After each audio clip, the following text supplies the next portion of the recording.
The courtroom was silent in a way that made the air feel heavy, like something had been pressed down onto every surface and every person inside it. The fluorescent lights buzzed overhead with that thin, persistent hum that never quite disappears in rooms built for judgment.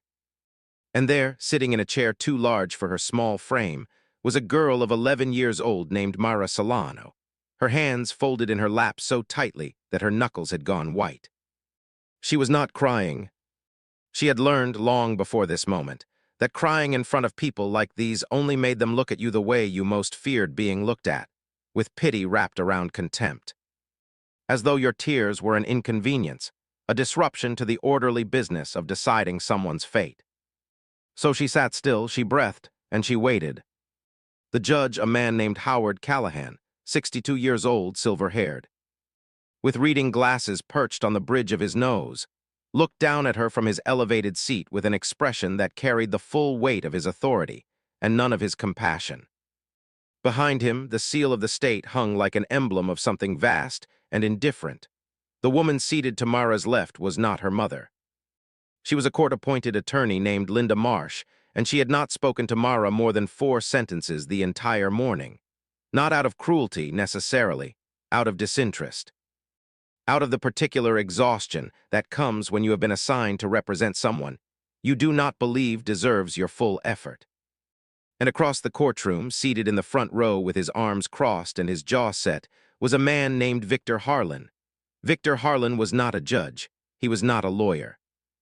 He was not a government official of any kind. And yet the room bent around him the way rooms bend around people who have spent decades learning exactly how much power looks like when it stands still. He was the owner of Harlan Properties, a real estate conglomerate that had quietly consumed most of the affordable housing stock in the county over the past 15 years. He wore a charcoal suit that cost more than Myra's mother made in 3 months. His attorney, a tall, composed woman named Diana Voigt, sat beside him with a leather folder open on her lap, her posture suggesting she had already won. Myra did not look at Victor Harlan. She had learned not to. She had learned that looking at men like him was like looking directly into something that would not look back, not because it could not see you, but because it had decided you were not worth the effort. The hearing was about eviction, about a family that had fallen behind on rent by 4 months, about a building that Victor Harlan had purchased 6 years ago and systematically neglected, broken radiators in winter, water damage on the 3rd floor, a front door lock that had been broken for 11 months, while simultaneously raising rents each year by amounts that felt almost casual in their cruelty. The hearing was about all of this, but officially, legally on the record. It was about whether the Solano family would be allowed to remain in their apartment, or whether they would be placed on the street. Myra's mother, Elena Solano, was not in the courtroom. She was in a hospital bed 14 miles away, connected to an IV drip, her body fighting an infection that had taken hold 6 weeks earlier, an infection that had begun, ironically, because of the water damage in their apartment. The mold that had been growing inside the walls of the unit for years, while Victor Harlan's maintenance team sent letters saying the issue had been addressed. So Myra sat alone. And the room decided her fate. To understand what happened in that courtroom, you have to go back, not far, not to some distant romantic past. Just back far enough to see the shape of a life that had been quietly breaking for years before it finally broke in public. Elena Solano had come to this country when she was 19, carrying almost nothing, a small suitcase, a photograph of her mother, and a particular kind of stubbornness that people from the outside sometimes mistake for strength, but is really just the refusal to admit that the ground beneath you has already given way. She had grown up in a village where electricity was unreliable, and clean water was something you carried in buckets from a well half a kilometer away. She had watched her own mother work her body into exhaustion by 40, had watched her father disappear one morning without explanation and never return. And she had decided, with the quiet ferocity of someone who has no other options, that she would give her daughter something different. Myra was born when Elena was 23. By then, Elena had secured a job cleaning offices at night, a second job folding laundry at a dry cleaner during the day, and a small apartment on the 4th floor of a building on Clement Street a building owned, though Alina did not know it at the time, by Victor Harlan. The apartment was small, 2 rooms, a kitchen with a stove that worked only on 3 of its 4 burners, a bathroom with tiles that had begun to crack along the grout lines, but it was theirs. It was warm enough in the winter, mostly, and it was quiet in the way that mattered, quiet enough for a child to sit at a kitchen table and read. And Mara read. From the time she was 4 years old, she read with a hunger that surprised everyone who encountered it. Her teachers, the librarians at the branch library 3 blocks away, even Alina herself, who had never been given the opportunity to develop that particular appetite. Myra read the way some children eat when they have been hungry for a long time, without pause, without breath, with an intensity that looked, from the outside, almost desperate. By the time she was 8, she had read every book in the children's section of the local library. By 9, she had moved into the adult fiction stacks, and by 10, she was asking questions in school that made her teachers uncomfortable, not because the questions were disruptive, but because they were precise. She had a way of seeing the structure of things, of looking at a problem and identifying exactly where it had gone wrong. That was unusual for a child her age. Unusual, in fact, for most adults. But no one paid particular attention to this. Myra Solana was a quiet girl from a poor family. She wore clothes that were clean but faded. She brought lunches to school wrapped in paper towels because they did not own plastic containers. She did not raise her hand often in class, not because she did not know the answers, but because she had learned early and thoroughly. That drawing attention to yourself when you are the kind of person the world has already decided is not important tends to result in a particular kind of attention that does not feel like recognition. It feels like scrutiny, so she stayed quiet, she watched, she listened, and she understood things that the people around her did not realize she understood. She understood, for instance, that the heating in their building went out every January, not by accident, but on a schedule. She understood that the maintenance requests her mother filed disappeared into a system that was designed to lose them. She understood that Victor Harlan, the man whose name appeared on the lease they signed every year, was not a distant abstraction but a presence, a force that shaped the texture of their daily lives in ways that most people would never notice unless they were living inside them. She understood all of this, and she said nothing, because saying nothing was the only strategy that had ever worked for people like her. The water damage began in October.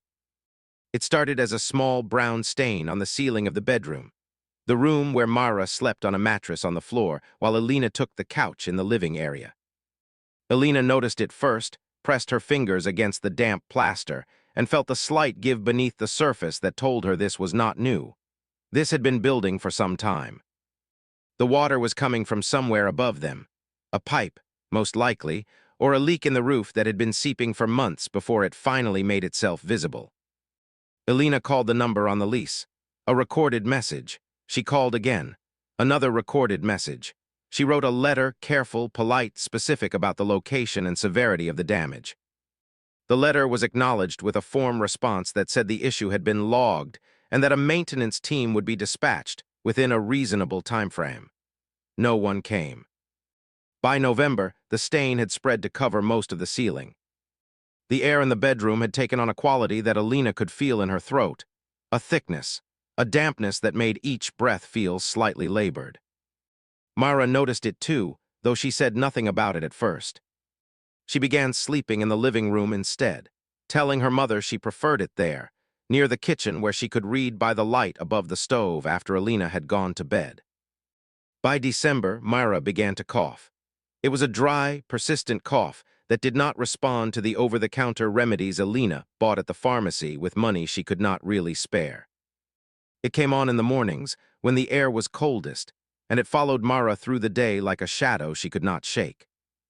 Alina took her to the clinic, a free clinic 2 bus rides away, and the doctor there, a young woman who looked tired in the way that people who work in underfunded institutions always look tired, examined Mara's chest and said the words that Alina had been afraid to hear. Mold. Prolonged exposure. The kind that accumulates in buildings where water damage has been ignored for extended periods. Alina called Victor Harlan's office again. This time, she did not call the maintenance line.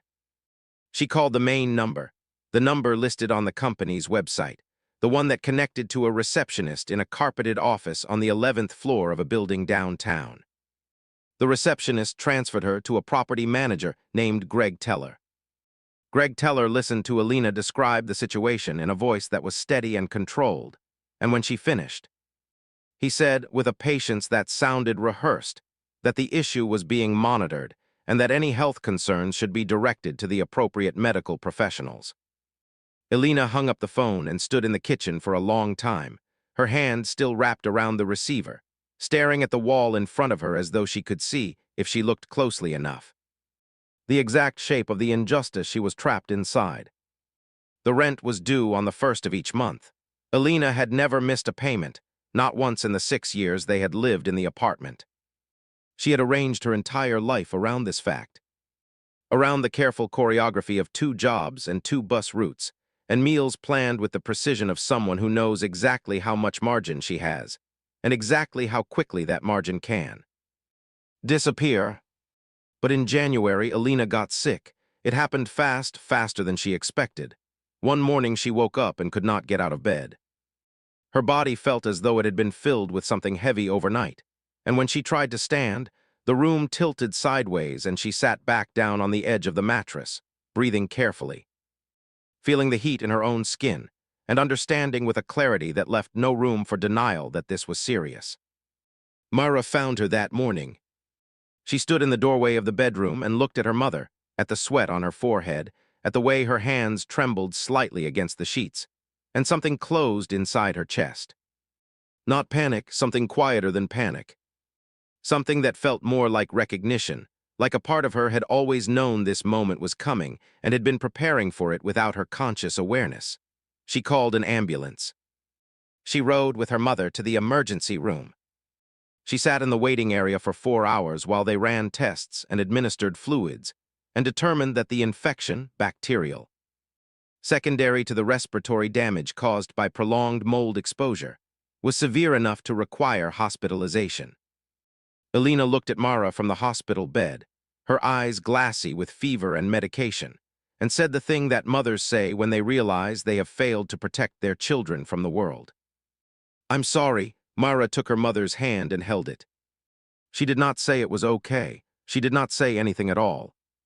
She simply held on, and in the silence between them, something shifted, some boundary between the child who needed protecting and the person who understood with perfect and terrible clarity exactly what had happened and why.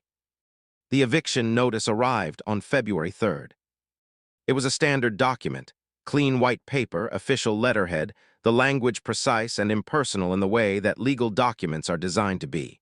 4 months of unpaid rent. The lease had been violated. The tenant had 30 days to vacate the premises or face further legal action. Mara read the notice twice. Then she folded it carefully and placed it on the kitchen table. Then she sat down and thought. She thought about the water damage. She thought about the letters her mother had sent. She thought about the maintenance requests that had gone unanswered for months. She thought about the mold and the cough and the hospital bed where her mother was lying right now, fighting an infection that had been caused directly, trackably, undeniably caused by the condition of an apartment that Victor Harlan had been legally obligated to maintain. She thought about all of this, and then she began to work.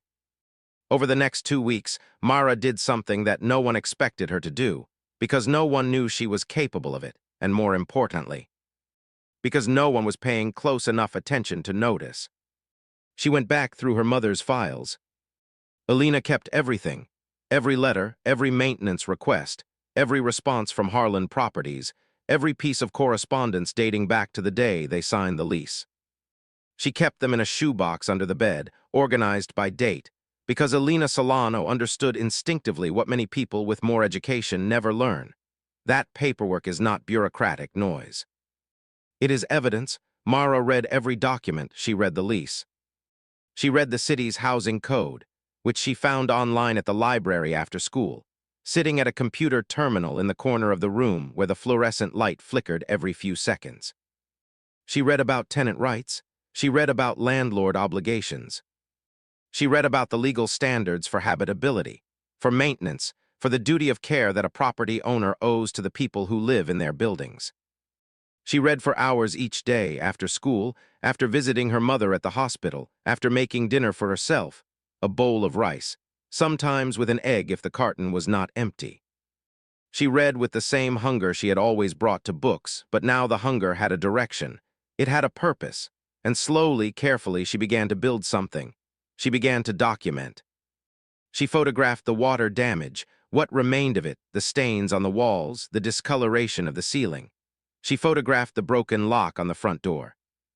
She photographed the radiator in the hallway that had not worked since November. She wrote everything down in a notebook, dates, descriptions, the specific language from the maintenance requests, and the specific language from Harlan Properties' responses. She compared the two line by line, and she saw the pattern. The requests were specific and urgent. The responses were vague and non-committal. The gap between them was not negligence. It was a system. She also did something else, something quieter and in some ways more consequential. She talked to the other tenants, not loudly, not dramatically. She knocked on doors in the evenings after school and introduced herself simply, "I'm Mara, from the 4th floor, Elena's daughter," and asked if they had experienced similar problems.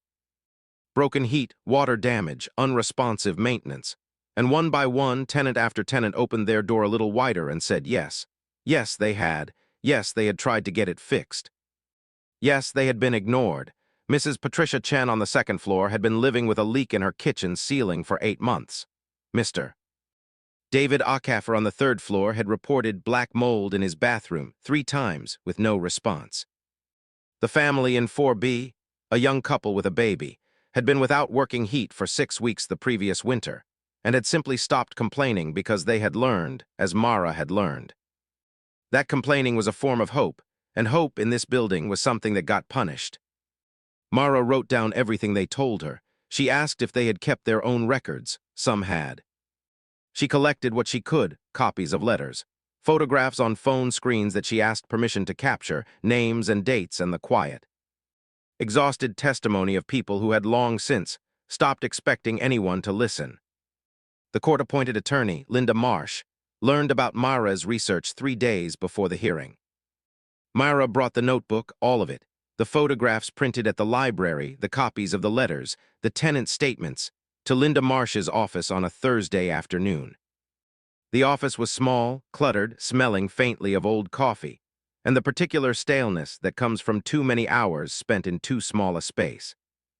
Linda Marsh looked up from her desk when Mara walked in, and her expression carried the particular impatience of someone who has been interrupted in the middle of something she considers more important than a child. "I have something you need to see," Mara said. She placed the folder on the desk. Linda Marsh looked at it, then she looked at Mara. Then, with the slow reluctance of someone being asked to do something she does not want to do, she opened the folder and began to read. She read for 20 minutes. During those 20 minutes, Mara sat in the plastic chair across from her and watched Linda Marsh's face change, watched the impatience give way to something else.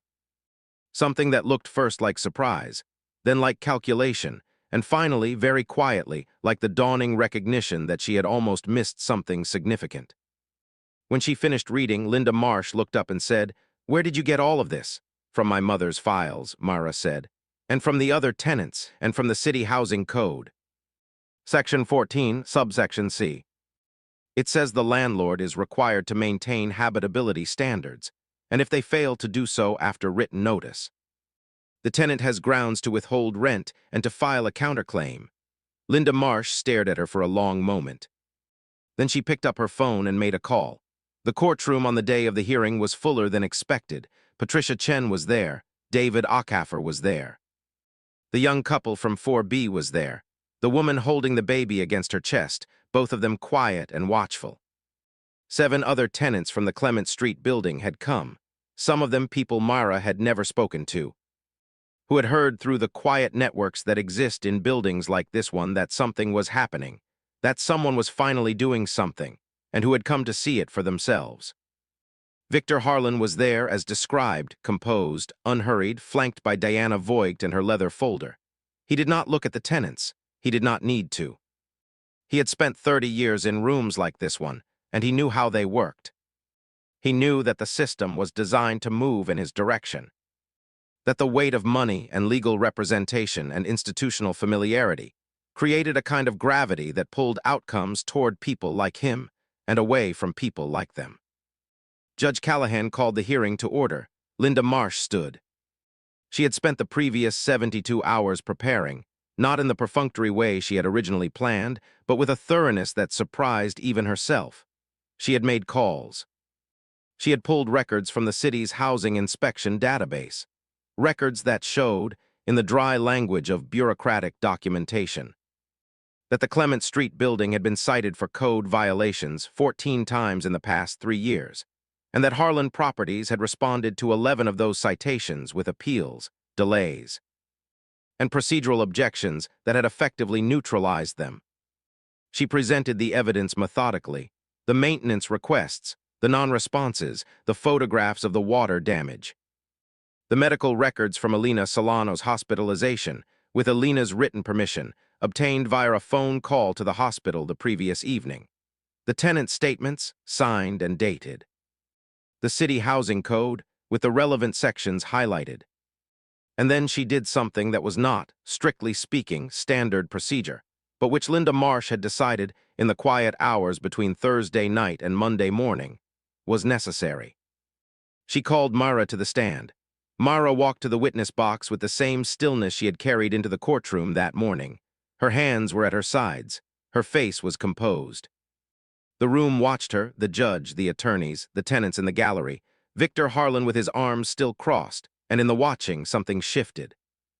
Something in the quality of the attention changed, because here was a child, small and quiet, and dressed in clothes that had been washed too many times. And she was standing in a place where adults stood, and she was about to speak in a room where speaking required a particular kind of courage that most adults never have to summon. Linda Marsh asked her to describe, in her own words, what she had found in her mother's files and what she had learned from the other tenants. Mara spoke clearly. She did not rush. She did not stumble.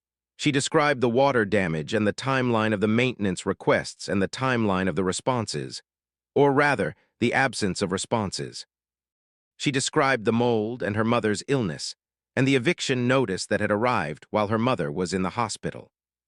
She described the hours she had spent at the library reading the housing code, and the afternoons she had spent knocking on doors, and the conversations she had had with people who had been suffering in silence for months and years. She spoke for 11 minutes. When she finished, the courtroom was very quiet. Judge Callahan looked at her over the top of his reading glasses. Then he looked at Diana Voigt, Victor Harlan's attorney, and asked if she had any questions for the witness. Diana Voigt stood slowly. She was a skilled attorney, precise, controlled, experienced in the particular art of dismantling testimony without appearing to be unkind. She began to question Mara about the source of her information, about whether she could verify the claims, about whether an 11-year-old could be considered a reliable narrator of events she had not personally witnessed in their entirety. Mara answered each question with the same calm, the same precision she had brought to the stand.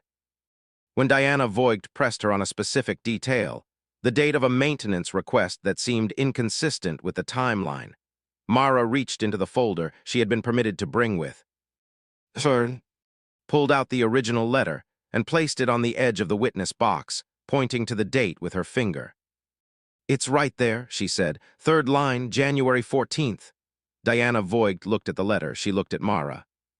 She looked at Victor Harlan, whose expression had not changed but whose hands, Mara noticed, had uncrossed and come to rest on his knees in a way that suggested something inside him had shifted. Some calculation had been revised. Diana Voigt sat down. Judge Callahan took a recess. When he returned, he spent 20 minutes reviewing the evidence, not the abbreviated review of a man who has already made up his mind, but the deliberate, careful reading of someone who is reconsidering the shape of something he had previously taken for granted. The tenants in the gallery sat very still. Patricia Chen held her hands in her lap. The young woman with the baby rocked gently, absently, the way mothers do when they are trying to keep themselves calm. Mara sat in the chair beside Linda Marsh and looked at her hands. When Judge Callahan spoke, his voice carried the particular weight of a man who is about to say something he knows will be remembered. He denied the eviction. He did not simply deny it.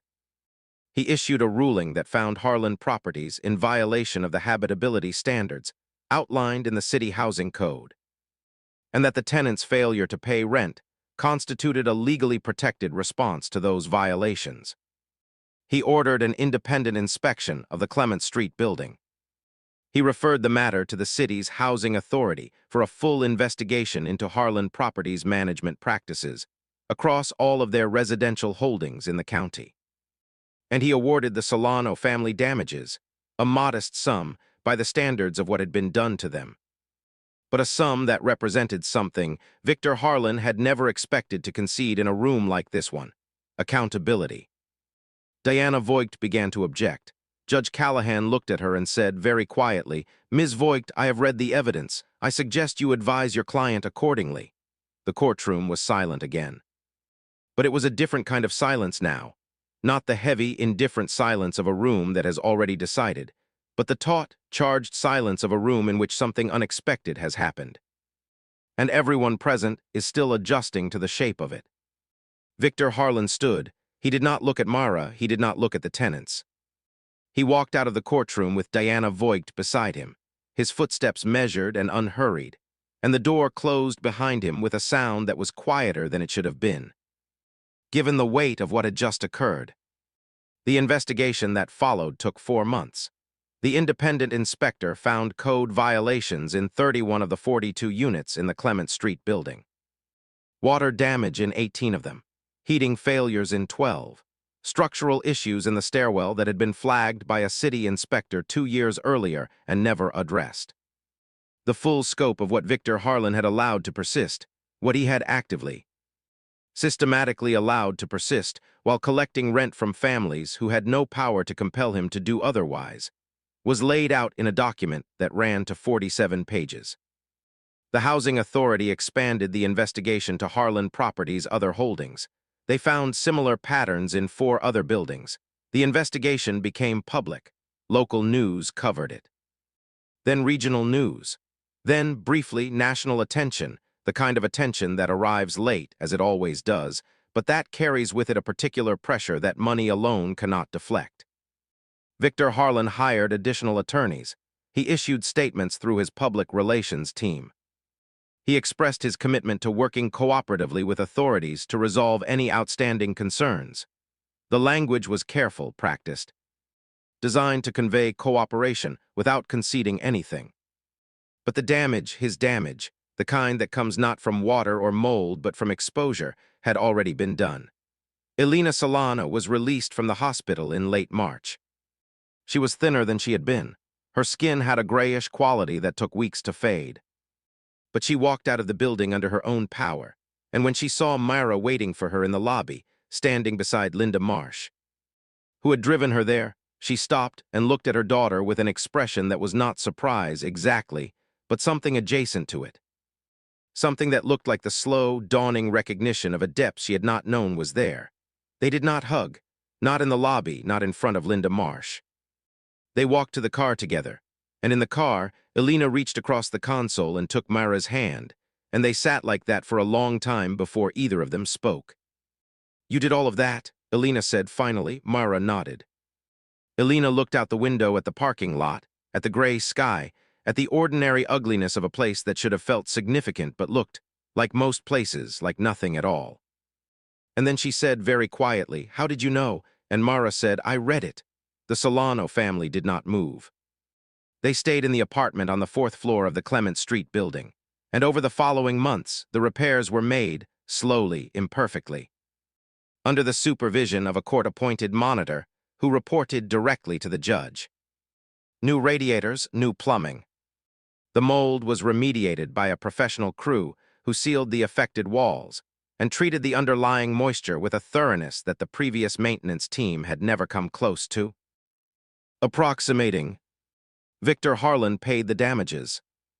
He paid them without public comment, through his attorneys, in a single transfer that appeared in the court records as a line item, a number on a page, stripped of all the human weight it carried. He did not apologize. Men like Victor Harlan rarely do, because apology implies that there was a moment at which a different choice could have been made. And men like him prefer to believe that the outcomes of their actions are simply the way things are, inevitable, structural, beyond the reach of individual moral consideration. But the world had seen what he had done, and in the quiet, grinding way that consequences sometimes arrive, not as a single dramatic moment, but as an accumulation of small, persistent pressures, his world began to contract. Tenants in his other buildings organized. Attorneys contacted him on behalf of families he had never expected to hear from. The city began to enforce its housing codes with a seriousness it had not previously demonstrated, and the cost of noncompliance rose sharply. And the margin on which his business model had depended, the margin created by the gap between what the law required and what he actually provided, began to close. It did not close completely. It never does entirely. Men like Victor Harlan are resilient in the way that systems are resilient. They adapt, they shift, they find new margins in new places. But something had changed, something permanent. A crack had been opened in the wall of indifference that had protected him for decades, and light was coming through it. And the light made certain things visible that had previously existed only in shadow. Myra turned 12 in April. Her mother bought her a book, a used copy bought at a thrift store, its spine cracked and its pages slightly yellowed. It was a novel about a girl who discovers that the world is not as fixed as it appears, that the structures people accept as permanent are, in fact, made of choices that can be challenged, questioned, and sometimes overturned. Myra read it in 2 days. She did not tell her mother what she thought of it. But that evening, sitting at the kitchen table with the last of the light coming through the window that now looked out onto a courtyard where the building's exterior had been freshly painted, where the front door lock had been replaced, where small, visible signs of care had begun to appear, she closed the book and held it in her hands for a long time, feeling its weight, feeling the particular solidity of a thing that had been made by someone who believed that words could matter. And they do. They matter in the way that evidence matters, not because they change the hearts of the people who would rather look away, but because they make it impossible to pretend that looking away is the same as not seeing. They matter because they exist, because once they are spoken or written or placed in a folder on a desk in a small office that smells of old coffee, they become part of the record. They become something that cannot be undone. There are children like Mara everywhere. Children who see clearly, who understand more than the adults around them give them credit for, who carry knowledge inside them that no one thinks to ask about. Children who have learned to be quiet not because they have nothing to say, but because no one has ever created a space in which their words would be heard. The world does not make it easy for them. The world is built in so many ways to ensure that the people with the least power remain invisible, that their suffering is absorbed into the background noise of systems designed to serve other interests, that their voices are drowned out by the louder, more confident voices of people who have never had reason to doubt that they will be listened to. But sometimes, not often enough, but sometimes, one of those quiet children finds the evidence, finds the words, finds the courage to place them where they cannot be ignored. And when that happens, the room goes silent, and the silence is not the silence of indifference. It is the silence of a world realizing, in real time, that it has been wrong, and that the person who showed it the truth was someone it had already decided did not matter. Myra Solano mattered. She mattered before anyone knew it. She mattered in the quiet hours at the library, in the afternoons spent knocking on doors, in the careful, patient accumulation of evidence that no one asked her to gather, and no one thanked her for carrying. She mattered in the courtroom, in the 11 minutes she spent speaking the truth into a room full of adults who had, until that moment, chosen not to see it. And she matters now, not because of what happened to her, but because of what she did with it. Because she looked at the shape of an injustice that had been built to be invisible, and she made it visible. Because she understood, at an age when most children are still learning to trust the world, that the world would not change on its own, that someone had to do the work.